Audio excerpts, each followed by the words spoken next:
새벽 예배 나오신 성도님들을 주님의 이름으로 환영합니다. 찬송가 268장입니다.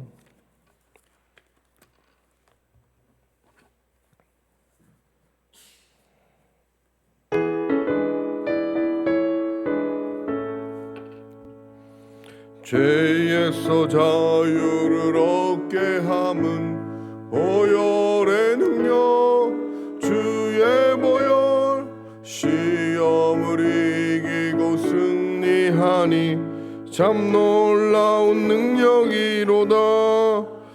주의 보혈 능력이 또다. 주의 피 믿으오. 주의 보혈 그 어린 양의 매우 귀중한 피로다. 육체의 정욕을 이기림은 보혈의 능력, 주의 보혈 정결한 마음을 얻게 하니 참 놀라운 능력이로다. 주의 보혈 능력이 또다. 주의 피 믿으오. 주의 보혈 그 어린 양의 매우 귀중한 피로다. 눈보다 더 희게 맑히는 것 보혈의 능력, 주의 보혈 부정한 모든 것 맑히시니 참 놀라운 능력이로다. 주의 보혈 능력이 또다. 주의 피 믿으오. 주의 보혈 그 어린 양의 매우 귀중한 피로다. 구주의 복음을 전할 제목 보혈의 능력, 주의 보혈 날마다 나에게 찬송 주니 참 놀라운 능력이로다. 주의 보혈 능력이 또다. 주의 피 믿으오. 주의 보혈 그 어린 양의 매우 귀중한 피로다. 오늘 보신 말씀은 시편 73편 15절에서 28절까지 말씀입니다.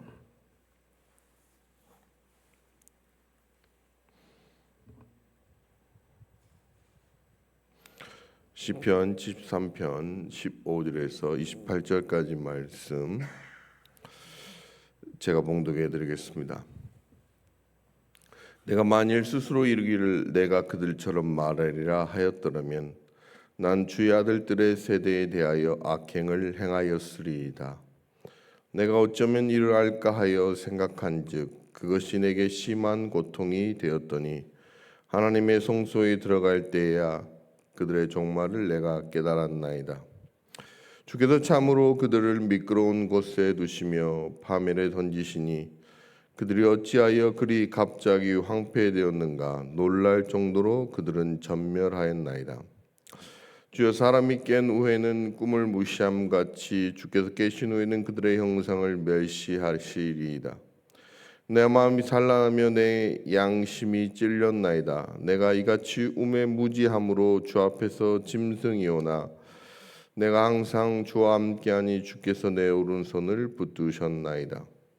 주의 교훈으로 나를 인도하시고 후에는 영광으로 나를 영접하시리니 하늘에서는 주 외에 누가 내게 있으리요 땅에서는 주밖에 내가 사모할 리 없나이다. 내 육체와 마음은 쇠약하나 하나님은 내 마음의 반석이시요 영원한 분기시시라. 무릇 주를 멀리한 자는 망하리니 음녀같이 주를 떠난 자를 주께서 다 멸하셨나이다. 하나님께 가까이함이 내게 복이라. 내가 주 여호와를 나의 피난처로 삼아 주의 모든 행적을 전파하리이다. 아멘. 시편 73편 15절에서 28절은 악인의 형통에 대한 시인의 고민과 또 하나님의 성소에서 그 해답을 발견한 이후의 신앙 고백이 담겨 있습니다. 15절과 17절을 쉬운 성경으로 풀이하자면 내가 만약 그러니 나도 그렇게 살겠다라고 했다면 주의 자녀를 배신한 일이 되었을 것이다. 내가 이 모든 것을 이해하려고 애쓰다가 너무 답답한 나머지 하나님의 성소에 들어가 그때서야 결론을 얻었습니다. 라고 말하고 있습니다. 오늘 이 시편을 쓴 시편 저자는 아삽이라는 사람입니다. 아삽은 레위인이었고 그 당시 하나님 다윗과 함께 하나님의 음성을 듣는 사람으로 평가받는 믿음의 사람이었습니다. 그 믿음의 사람도 세상이라는 거대한 화면 속에 자유로울 수 없었습니다. 그가 가장 자유롭지 못했던 부분이 무엇입니까? 악인의 번성함이 공의 하나님이 마치 침묵하시며 마치 일하지 않은 것처럼 느껴졌기 때문입니다. 믿는 자보다 더 번성하는 것을 그는 받아들이기 어려웠습니다. 그리고 그 가운데 아무리 생각해도 답이 나오지 않았다고 말하고 있습니다. 시편 저자는 자신의 내면의 의심을 공경원히 말하는 것이 공동체의 해가 됨을 깨닫습니다. 그러니 인간의 시각으로 악인의 번영을 계속 보고 마음속으로 그것을 이해하지 못한 괴로움이 넘쳐났을 때 아삽의 마음은 얼마나 괴로웠겠습니까? 그리고 성소에 들어갈 때 그 영적인 시야가 열려 악인의 끝을 보았다고 말하고 있습니다. 그런데 여기에서 질문이 생깁니다. 아삽이라는 사람은 그냥 평범한 이스라엘 백성이 아닙니다. 예배하는 자리에 있는 자입니다. 그리고 성소에서 봉사하는 자입니다. 그렇다면 그는 성소에 들어가 예배하는 것이 남들보다 훨씬 많을 것입니다. 그런 그가 17절에 하나님의 성소에 들어갈 때야 그들의 종말을 내가 깨달았나이다 라고 말한 이유가 무엇입니까? 아삽은 오랫동안 악인의 형통에 대한 고민과 고통에 시달렸습니다. 결코 적은 시간이 아니었습니다. 그러면 그러는 가운데서도 그는 성소에 들어가서 예배의 자리에 섬겼을 것입니다. 그러는 가운데서도 답을 얻지 못했습니다. 심지어 입 밖으로 자신이 생각하는 바를 말할 뻔한 위기 가운데 있었다고 말하기도 합니다. 예배의 사람이고 믿음의 사람이 이 같은 고통을 겪는데 우리는 그것에 대해 얼마나 자유로울 수 있겠습니까? 악인의 번영을 보면서 하나님의 공의가 무너져 내린 것처럼 하나님의 일하시지 않은 것처럼 느껴질 때가 얼마나 많았겠습니까? 어쩌면 아무도 이 부분에 자유로울 수 없을 것처럼 느껴집니다. 그러면 우리 모두는 이렇게 외쳐야 합니다. 나는 공고한 사람이라고 외쳐야 할 것입니다. 그런데 그 울고 있고 그 고민하고 있는 그 믿음의 사람에게 하나님이 응답하십니다. 그가 예배하는 그 장소 성소에서 하나님은 그에게 응답하십니다. 성경을 보면 누군가는 길거리에서, 누군가는 잠자는 시기에, 누군가는 일터에서, 누군가는 감옥에서 하나님이 응답하시는 것을 보게 됩니다. 그 시간과 그 장소와 그 모든 것은 하나님의 주권 가운데 있습니다. 그런데 이 모든 상황 가운데 공통점은 알 수 없는 그 하나님의 계획 가운데 그들이 기도하였다는 것입니다. 그들이 하나님을 찾았다는 것입니다. 모두 다 이해할 수 없는 문제 가운데 기도한 그들에게 하나님이 응답하신다는 것입니다. 시편 저자가 가장 이해할 수 없는 것은 그들이 반드시 멸망당해야 한다는 것입니다. 그런데 자신의 시간표대로 보면 멸망당해야 할 그들이 멸망당하지 않은가에 대해서 괴로워했다는 것입니다. 그러니까 하나님의 침묵하심에 대한 시편 저자의 괴로움은 자신의 시간표대로 하나님이 움직이지 않은 것에 대한 괴로움이라는 것입니다. 시간의 주인공이 내가 아님을 하나님이신 것을 우린 이 부분을 통해서 보게 됩니다. 시간에 대한 고민할 생각은 믿음의 사람들에게도 나타납니다. 그렇다면 우리에게는 어떻겠습니까? 우리가 바라보는 그 생각 속에 우리가 생각하는 시간들이 있습니다. 이때입니까? 이때여야 합니다. 꼭 이때여야 합니다. 라는 그런 것들이 하나님 앞에서는 이루어지지 않는다는 것입니다. 그렇다면 언제 하나님은 이루십니까? 하나님 때, 하나님 시간 안에 하나님이 이루십니다. 시간의 주인공은 하나님이십니다. 이를 성취하신 분도 하나님이십니다. 하나님의 역사하심을 성소에 들어간 아삽에게 보여주자 이제 아삽의 마음은 크게 바뀝니다. 이제 깜짝 놀랍니다. 악인의 신속한 패망에 놀라고 있습니다. 18절 19절입니다. 주께서 참으로 그들을 미끄러운 데에 두시며 파멸에 던지시니 그들이 어찌하여 그리 갑자기 황폐되었는가. 놀랄 정도로 그들은 전멸하였나이다. 미끄러운 것, 파멸, 황폐, 전멸 보이지 않는다는 것입니다. 하나님은 악인을 반드시 심판하신다는 것입니다. 비록 내 시간이 아닐지라도 하나님의 시간 안에 반드시 이루신다는 것입니다. 저는 이 부분을 보면서 제가 벌레를 잡을 때가 생각이 났습니다. 벌레는 제가 손으로 세게 내리칠 때까지 자신의 상황을 알지 못할 것입니다. 그 스스로는 생각할 수 있습니다. 누가 나에게 공격할까? 그 생각이 있을 때에도 제 손은 그 벌레를 향해 나아가고 있습니다. 그리고 제 손이 닿는 순간 그 벌레는 전멸당하게 됩니다. 우리가 하나님의 일하심을 어떻게 다 이해할 수 있겠습니까? 하나님의 일하심을 우리는 얼마나 알 수 있습니까? 어쩌면 우리는 결과만을 보고 아는 것이 우리의 한계적 모습이 아닐까 생각합니다. 하나님은 지금도 일하십니다. 하나님은 공의를 지금도 베푸십니다. 그러나 그 과정 모든 것 가운데 우리는 그 과정 모든 것을 볼 수 없기 때문에 우리의 마음속에는 우리가 생각하는 결과가 이루어지기만을 기다리는 그런 어리석은 모습이 있습니다. 오늘도 하나님은 일하십니다. 오늘도 하나님은 우리에게 공의를 베푸십니다. 이제 시편 저자는 이제 그의 마음에 변화가 생겨서 이렇게 고백하고 있습니다. 20절에서 23절입니다.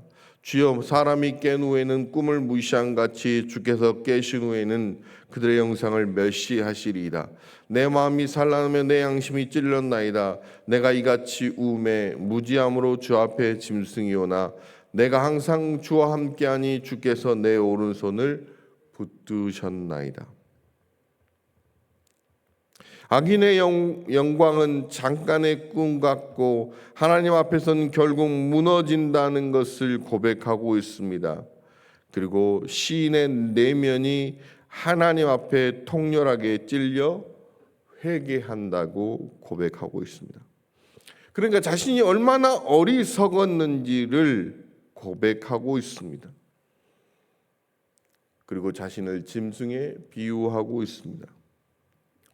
그런데 그 어리석은 자신을 주님이 붙드시고 있다는 것에 감사하고 있습니다. 23절입니다. 내가 항상 주와 함께하니 주께서 내 오른손을 붙드셨나이다. 주님이 붙드시지 않으면, 주가 함께하지 않으면 우리는 살 수 없습니다. 오늘 우리가 그것을 기억했으면 좋겠습니다. 욥도 하나님의 역사하심을 깊이 깨닫고 이렇게 고백합니다. 욥기 42장 1절에서 6절 말씀입니다. 욥이 여호와께 대답하여 이르되 주께서는 못하실 일이 없사오며 무슨 계획이든지 못 이루실 것이 없는 줄 아오니 무지한 말로 이치를 가리는 자가 누구니까? 나는 깨닫지도 못한 일을 말하였고 스스로 알 수도 없고 해하기 어려운 일을 말하였나이다. 내가 말하겠사오니 주는 들으시고 내가 주께 묻겠사오니 주여 내게 알게 하옵소서. 내가 주께 대하여 귀로 듣기만 하였사오나 이제는 눈으로 주를 배움나이다. 그러므로 내가 스스로 거둬들이고 티끌과 제 가운데서 회개하나이다.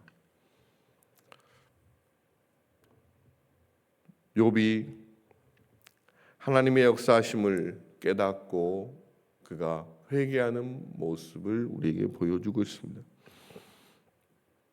그의 고백이 무엇입니까? 내가 주께 대하여 귀로 듣기만 하였사오나 이제는 주를 배움나이다. 회개는 하나님을 더욱더 깊이 깨달을 때 회개할 수 있습니다.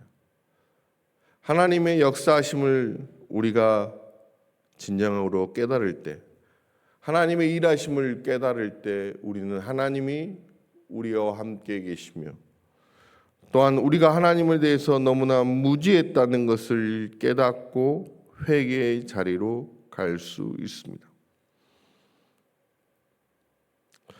욥도 스스로 말합니다. 나는 깨닫지도 못한 일을 말하였고 스스로 알 수도 없고 헤아리기 어려운 무의를 말하였나이다. 하나님 앞에 악은 결국 멸망당하고 하나님은 하나님의 공의를 나타내시고 하나님의 뜻을 이 땅 가운데 반드시 드러내십니다. 그런데 우리의 지금 시선에서 우리의 생각에서는 여전히 악인이 번성한 것처럼 보입니다. 여전히 내가 생각하는 악인들은 여전히 번성하고 있습니다. 아니, 우리 모두는 그것을 보고 있습니다. 우리는 아삽과 같은 시선으로 지금 괴로워하는 성도님도 있을 것입니다. 아니, 부러워하는 성도님도 있을 것입니다. 그렇다면 우리는 누구의 시선으로 보아야 하겠습니까? 이제 시인은 오직 사모할 이가 누구이신가를 고백하고 있습니다.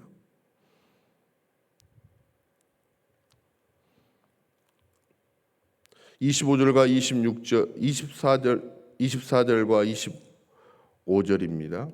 주의 교훈으로 나를 인도하시고 후에는 영광으로 나를 영접하시리니 하늘선 주 외에 누가 내게 있으리요 땅에서도 주밖에 내가 사모할 리 없나이다. 그의 시선이 전적으로 바뀌는 것을 보게 됩니다. 영원히 계신 분 곧 하나님이 사모할 이시라고 고백하고 있습니다. 내가 마음이 어디에 가 있는지에 대해서 그가 회개한 후에 깨달았습니다. 내가 오직 사모할 이가 하나님밖에 없다는 것을 고백하고 있습니다. 그러면서 오늘 시편은 이 시의 결론을 이렇게 맺습니다.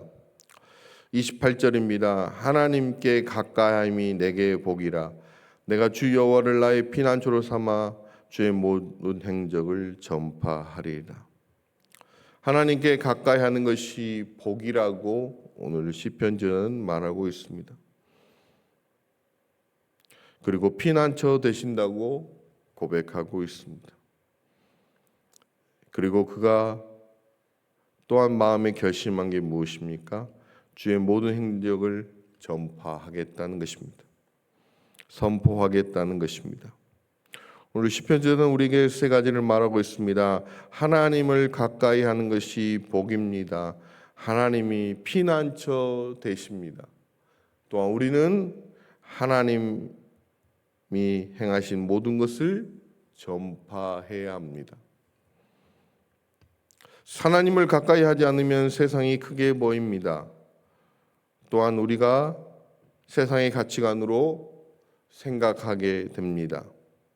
세상의 가치관으로 생각하고 우리의 가치관으로 생각하면 하나님의 일하심을 집중하지 못하게 됩니다. 또한 사모할 일을 온전히 사모하지 못하게 됩니다. 오늘도 하나님께 가까이 가는 그 은혜가 있기를 바라겠습니다. 그것이 복입니다. 또한 하나님은 우리의 피난처 되십니다. 거기에서만 우리가 머물면 안 됩니다. 주의 모든 행적을 전파하는 전도자의 삶을 살아야 합니다. 하나님을 더 깊이 만난 아삽의 고백입니다. 하나님께 가까이 하십시오. 주님을 피난처 삼으시며 주의 모든 행적을 전파하는 우리 믿음의 사람 되기를 간절히 바라겠습니다. 기도하시겠습니다. 하나님, 믿음의 사람도 두려움도 있었고 부러움도 있었고 이해할 수 없는 것들도 있었습니다. 그것이 마음에 큰 힘이 되는 순간도 있었습니다. 그러나 하나님이 그 하나님의 뜻을 보여주자 그는 마음을 새롭게 하여 믿음의 고백을 하고 있습니다. 우리 성도들에게도 우리에게도 그 마음의 변화가 있어야 합니다. 여전히 하나님을 믿는다고 하지만 세상을 부러워하고 세상 가운데 시선을 둔 우리의 모습이 너무나 많습니다. 오직 주밖에 내가 사모할 리가 없다는 고백과 하나님께 가까이함이 내게 복이라는 고백과 주 여호와가 나의 피난처 되신다는 고백과 주의 모든 행정을 전파한다는 고백이 우리 모든 성도님들의 고백이 되게 하여 주시옵소서. 그래야 흔들리지 않는 믿음 가지고 주님 만날 때까지 믿음의 여정을 가는 우리 영천교회 성도들 되게 하여 주시옵소서. 감사하신 예수님 이름으로 기도드리옵나이다. 아멘. 하늘에 계신 우리 아버지여, 이름이 거룩히 여김을 받으시오며 나라가 임하옵시며 뜻이 하늘에서 이룬 같이 땅에서도 이루어지이다. 오늘 우리에게 일용할 양식을 주시옵고 우리가 우리에게 죄진 자를 사하여 준 것 같이 우리 죄를 사하여 주시옵고 우리를 시험에 들게 하지 마시옵고 다만 악에서 구하시옵소서. 나라와 권세와 영광이 아버지께 영원히 있사옵나이다. 아멘. 오늘 말씀을 생각하며 우리가 이해할 수 없는 수많은 고민과 문제들이 있습니다. 아삽도 그런 고민 가운데 하나님을 끝까지 찾고 하나님께 기도할 때 응답을 받았습니다. 그런 고민들과 문제들을 붙잡고 하나님께 끝까지 기도하는 기도를 했으면 좋겠습니다. 또한 하나님께 가까이 하는 복이고 하나님을 피난처로 삼는 그 고백이 우리의 고백되게 해달라고, 또한 주의 모든 행적을 전파하는 그 전도자의 삶을 살게 해달라고 우리가 기도했으면 합니다. 또한 오늘 금요 기도회가 있습니다. 모든 성도님 나와서 기도의 자리를 채우게 해달라고, 또 기도의 그 기쁨을, 그 찬양의 그 은혜를 사모하는 우리 성도들이 되게 해달라고, 또한 말씀 가운데 변화되기를 원하는 성도들이 되게 해달라고 우리 기도하겠습니다. 또한 새로운 대통령이 나왔습니다. 하나님의 공의를 드러내며 백성의 마음을 헤아리는 대통령 되게 해달라고 우리 다 같이 주여 외치며 다 통성으로 기도하시겠습니다. 주여, 하나님 아버지여 도와주시옵소서. 주님, 이 시대가 날로 악해가고 있습니다. 하나님, 이 시대가 너무나 하나님을 떠난 그 모습 가운데 살고 있습니다. 하나님, 우리는 때로는 그것을 바라보며 그것을 찾고 하고 그것을 갖고 싶어하고 그들과 함께 되려는 모습들이 우리 가운데 너무나 많습니다. 주밖에